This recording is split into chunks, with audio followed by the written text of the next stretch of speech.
Welcome to Beyond the Inbox, an e-commerce podcast brought to you by Drip. In each episode, you'll hear from top e-commerce marketers and founders who will reveal the customer-first strategies they're using to grow their sales, subscribers, and revenue. Now let's get into today's episode.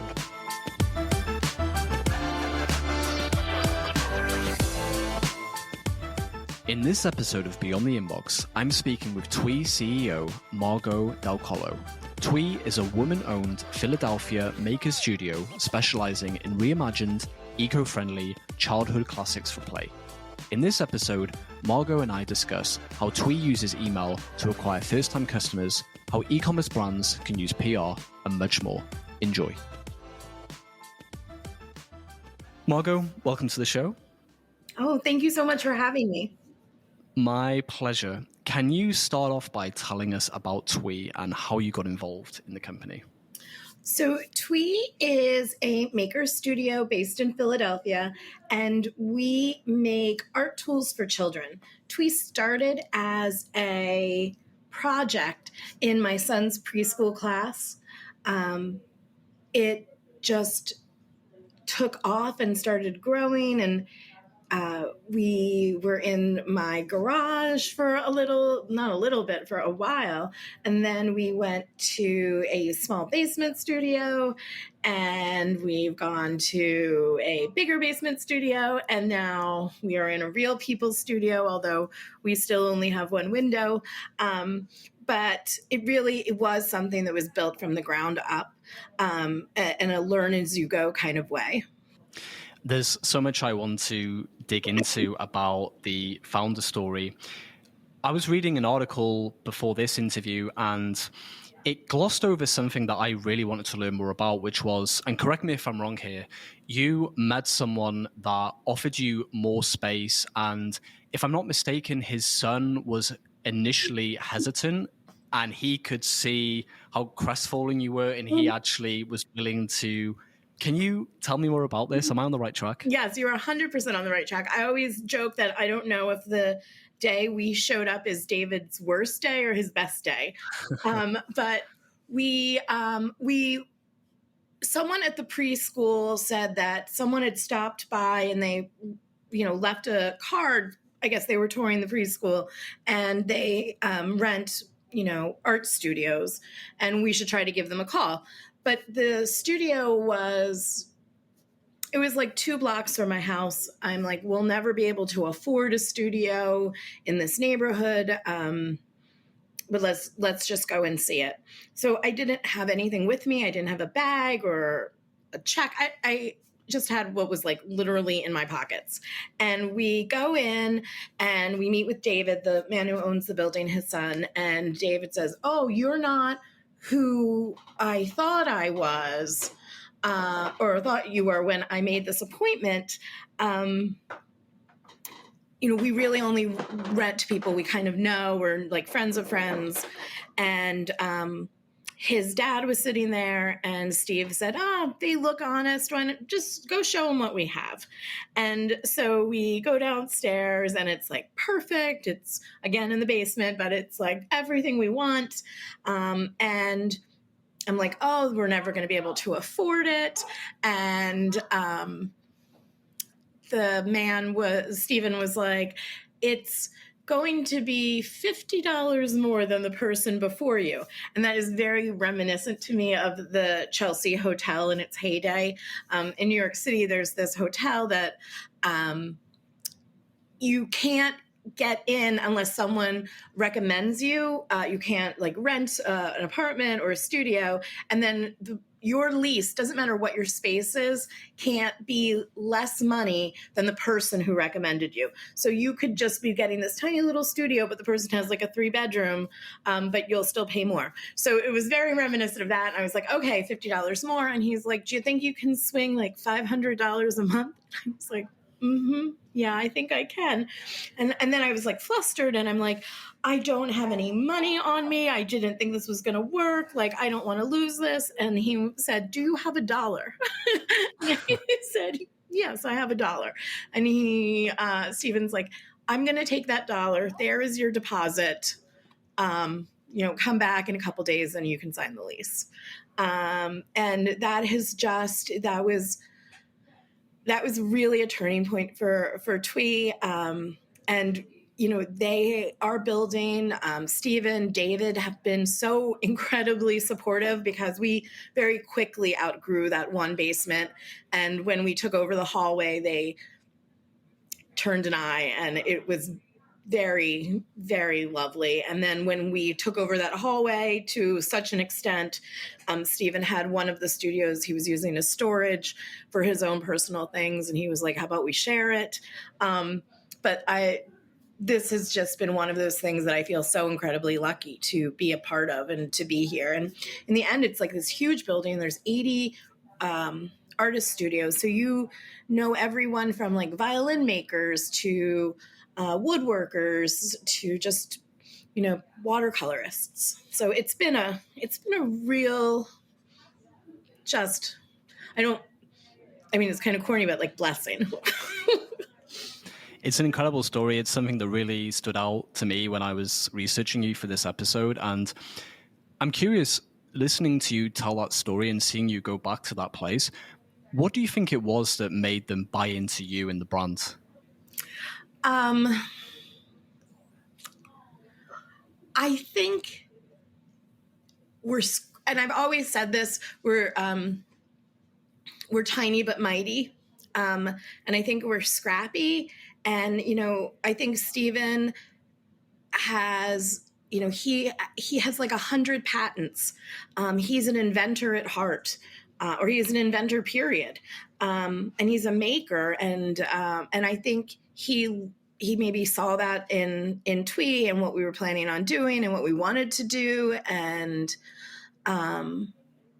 it's one of those situations where,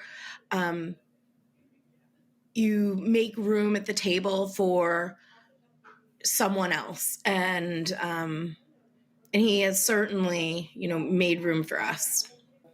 It's interesting hearing how you describe Twee, because for someone like myself, when I think of sidewalk chalk, I have this stereotypical image in my mind's eye. But when I see the products and the ingenuity that goes into making these products, I see something completely different, and it completely shatters that illusion for me. And maybe it's me speaking as a father, but I think about my son, he's almost 5, and how much he loves pink donuts. And I think of combining something that he loves with something creative. I think there's so much to be said about that. And I felt like I'm almost answering the question for you before I ask you this, but how is Twee differentiating itself from other sidewalk chalks? Talk to me about your market positioning for Twee. I like to say that we are not utilitarian sidewalk chalk. Intrinsically, chalk is chalk. We don't write better. Our colors aren't bolder. But what we do well is we took something that was very ordinary and we made it extraordinary. And in doing so, we have allowed children to use their imagination, like with our macaroons. They look so real, and you think you could eat them. You shouldn't eat them, but you think you can. And we like to say, you take a macaroon, you draw your tea party, and then you put them on the plate. This idea of dual play, that it's pretend play, that it's an art tool. I think it's very cool for kids to be able to see something that is multidimensional like that. It doesn't read simple. I was reading or listening to another interview that you did, and I know you had a lot of struggles during the pandemic, as did a lot of businesses. And I think it's amazing how you were able to thrive during that period. You talked about some of your customers and how some customers would buy the products to send to loved ones that maybe they couldn't see. Mm-hmm. What kind of buying habits are you seeing now compared to during the pandemic?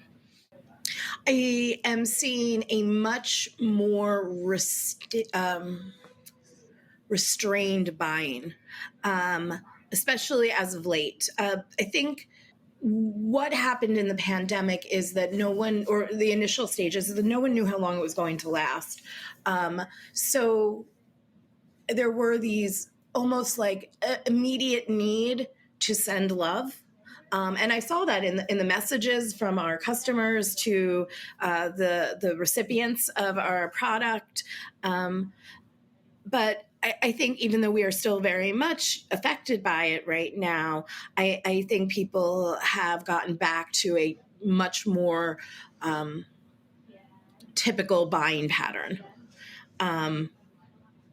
But I do see that there's still that beautiful message that's written by our customers. I think people are maybe now more than ever more likely and more willing to let someone know that they're thinking about them, and I think that's lovely. On the subject of customers, can you walk me through the typical customer life cycle? Is someone seeing an ad and then landing on the website and making a first-time purchase? Are they hearing about the brand and then joining your email list and being on your email list for a while? What does that journey look like? I like to always go back to the typical, like a person needs 7 interactions with a product to even start to like bring it into their sense of being, and especially something as niche as Twee. It does take multiple interactions before it becomes something that they, I don't want to say buy in, but see the value in. And then once we have that initial buy, our repeat customers are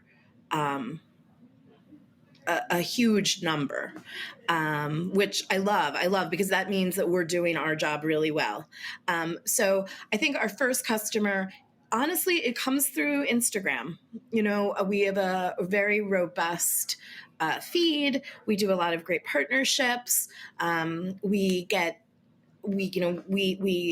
catch them there because we are very visual, and that's part of it. We don't have a storefront, so everything we put out, whether it's emails or TikTok or Instagram, it has to give the feeling of who the brand is, and that's what gets you. And then we slowly lead you into our website, where we get the opportunity to show you all of the things we do, and then I think that's where we get, and when they see the breadth of it, the email address, and then from there it's a telling of a story of who Twee is, because everyone lands on your site for different reasons. Some have a birthday party, or some are interested in a women-owned business, but that's just one little section of who we are, and then it's our job to show them everything. You talked about having those multiple touch points, and I completely agree with that. Do you feel like that is easier to do with email marketing? Because I'm on your email list and I notice how consistent your emails are.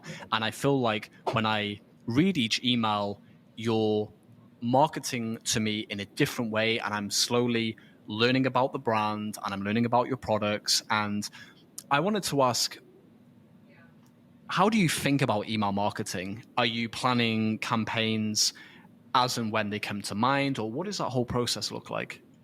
I wish I could say that we like storyboarded out in the beginning of the year to take us through until the end, but I have to say it really is like, hey, this is a good idea. Let's get this going. So we are very nimble, as I've said before. I think a lot of it is, how can we tell our story best? And then we kind of use that as our campaign. So we start with like a welcome sequence. So we tell you all the important things about Twee through multiple emails, because also a long time ago, I have a double master's degree in museum studies, and there was a class about, when you go into the museum and there's the little description on the piece of art that someone will only read 50 words and then they just stop. And that was, again, a long time ago, so it's probably even less than 50 at this point. So we really tried to make one message for every email. So like the first one is welcome. The second one is let us tell you about how we're women-owned business. The next one is let us tell you how we're eco-friendly. Let us tell you about our most popular designs. And they're not selling emails. They're not used to promote a sale. They're used to bring these people who have maybe only experienced us one or two different ways into the world that we are. Because then you see how special we are, and then you buy the product. I'm smiling listening to you talking about how much of a sign someone reads, because I can completely relate to that. And oftentimes my son is pulling me away before I even get a chance to read the sign. And it is interesting how that relates to email as well. And it's interesting that you bring up your experience, because I had this in my notes as well. I know you have this fascinating background in PR and promoted the New York City Fashion Week for 7 years. And there's a lot we could go into there. My question is, how have those experiences and the museum as well informed the type of marketing that you're doing today for Twee? Mm. It's really interesting. It's a very diverse background. And I never thought I would have a job that would bring all of the things that I am good at into one spectrum. And Twee really does that. Fashion Week taught me how to hold your brand at a high standard, to not muddy the water or dilute it. And that it's okay to not be for everyone. It's okay to just be for a small group of people, and to really value what you're putting out. In terms of designs or products, and at Twee, in terms of marketing too, we've really positioned ourselves not as a toy, but as almost a fashion brand. So I like to say, we don't have any press from Parent Magazine, although I would love it. But we have been in Vogue twice, and we have been in Vanity Fair twice. So I think that really, it's really helped make me feel okay with our trajectory. Seeing these huge American labels and these brands and how they've done things was an amazing opportunity that I didn't even know I was getting for Twee. And then in terms of museums, really the idea of your mission statement, and you stick to your mission statement. So if you're an art museum, you don't maybe do a program about bugs unless you can pull it into some art that's in the museum, but really staying true to that. And I think Twee really staying true to the mission of creating these beautiful tools that make art for children has really helped. That was kind of rambling, I'm going to admit it. There's a lot to pull from that, because I'm sat here listening to you saying this and thinking, yeah, now that you say that, it makes sense, because when you're thinking about introducing new products, I'm assuming you're thinking about, okay, where does this product fit into the current ecosystem that we have? And I know, or think I read that you mentioned that you're getting feedback from customers as well. If you have an idea for a design, is that something that you factor in when you're thinking about introducing new products? We do. It's really, it's very interesting. So we have a wonderful team of makers, and there's probably, counting our managers, maybe seven or eight people in the development making department, and they're all mid to late 20s. They don't have children, and we work on a design, and we work on a design as adults.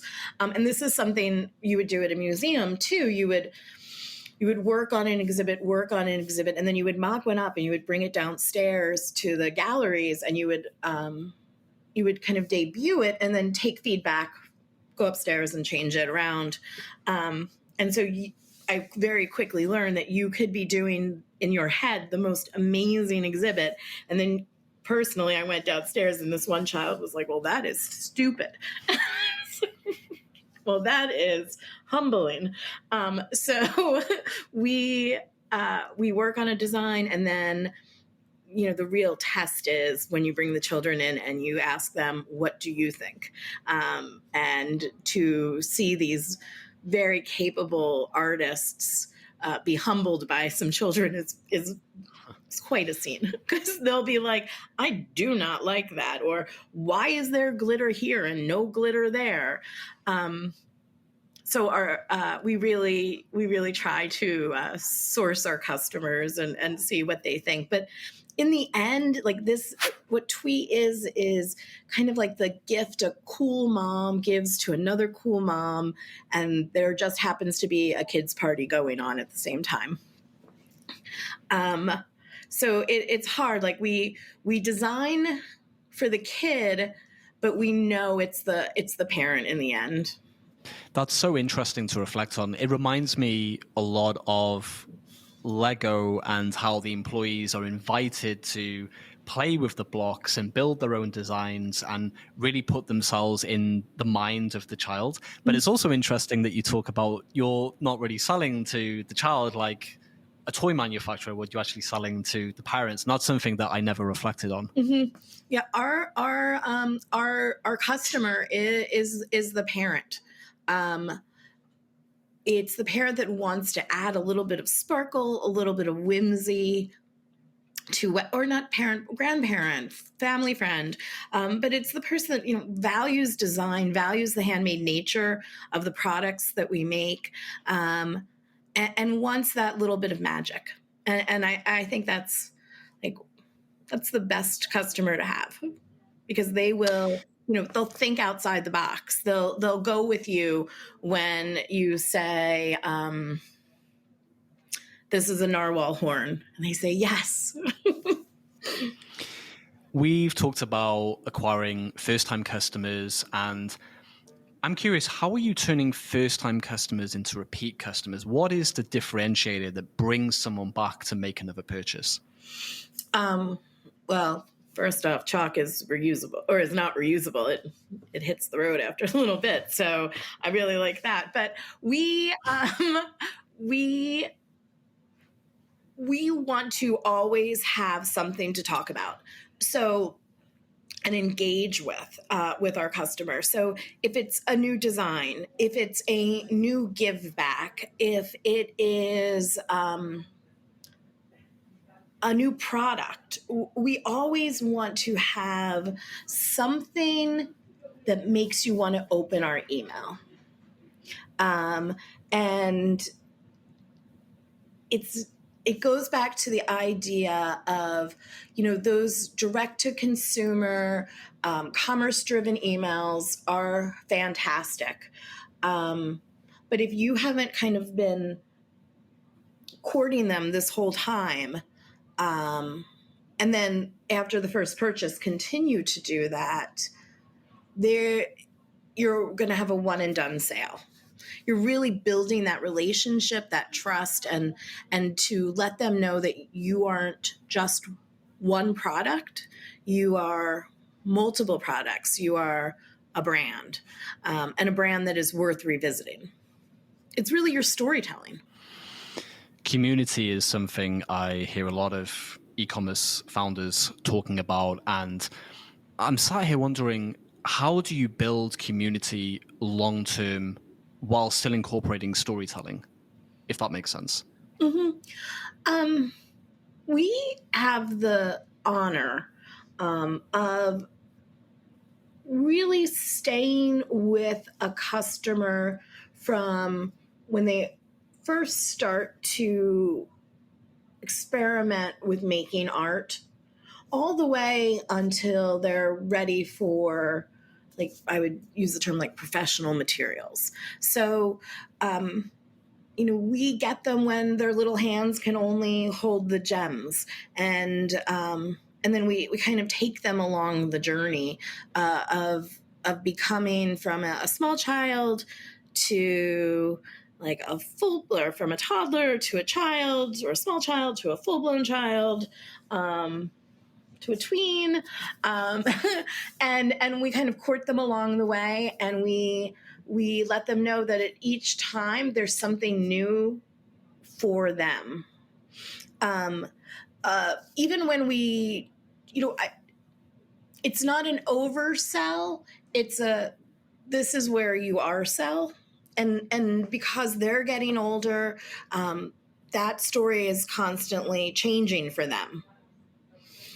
So for someone who has joined our email list and has expressed having interest in 3-year-old activities, the emails that we can create for them are targeted towards the age group that they're interested in, and then we progress with them.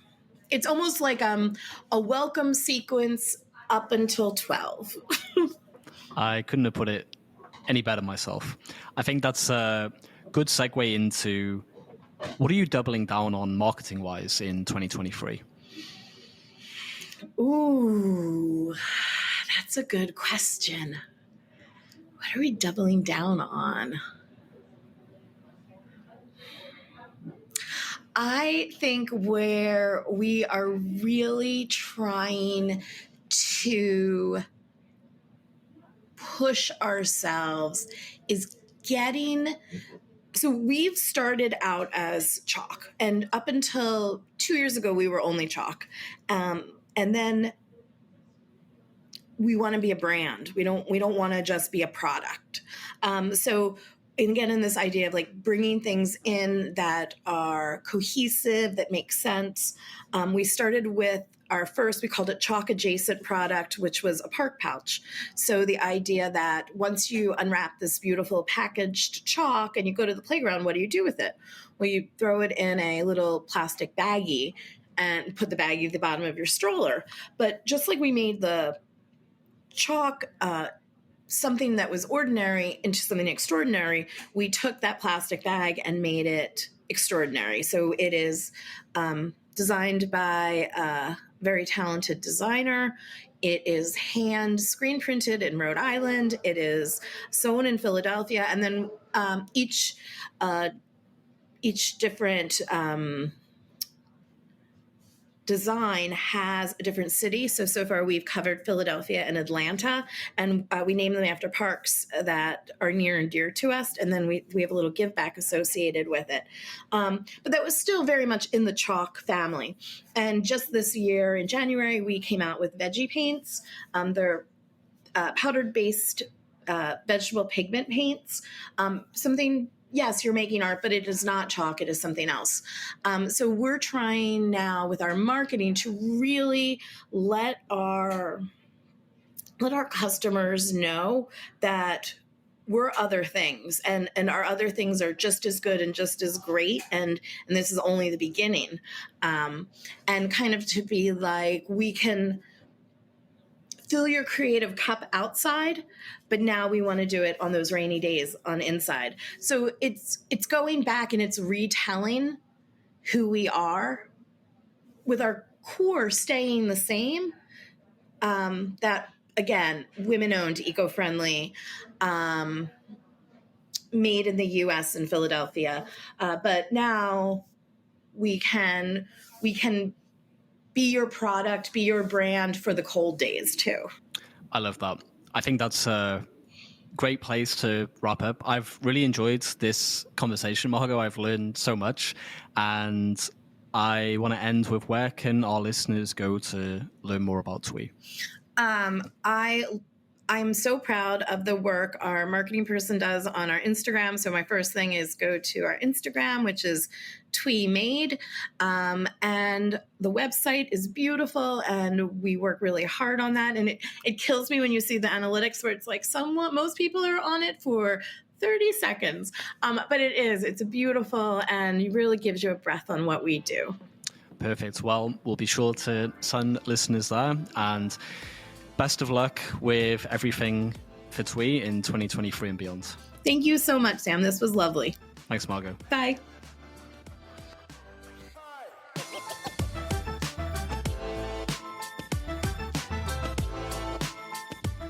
You've been listening to Beyond the Inbox, an e-commerce podcast brought to you by Drip. If you enjoyed the episode, it would mean the world to me if you would subscribe, rate, and review the show on iTunes. Thanks for listening.